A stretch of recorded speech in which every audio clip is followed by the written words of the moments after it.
বিসমিল্লাহির রহমানির রহিম।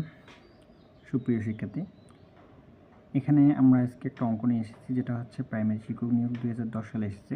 এখানে বলা আছে যে এক ব্যক্তির জুলাই মাসের আয় তার বাকি মাসের আয়ের সমান হলে তার জুলাই মাসের আয় সারা বছরের আয়ের কত অংশ।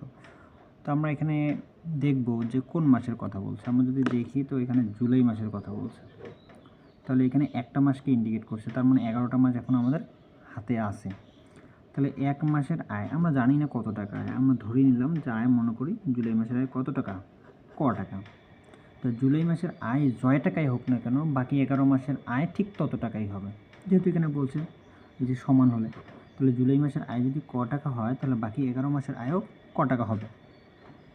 তারপর যদি আমরা একটু দেখি, তা জুলাই মাসের আয় তার মানে জুলাই মাসটা কিন্তু প্রথমে বলছে সারা বছরের আয়ের কত অংশ। যেটা প্রথমে বলবে সেটা প্রথমেই লিখব, যেহেতু জুলাই মাসের আয়।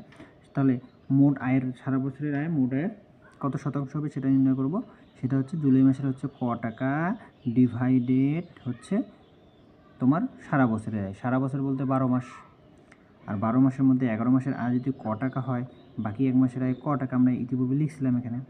তাহলে কয়ের জায়গায় এক ক যোগ করলে 2 ক হয়, কাটলে কত থাকে, উপরে কোনো কিছু নেই, তার মানে 1 আছে, নিচে হচ্ছে 2। এটাই আমাদের উত্তর। ধন্যবাদ।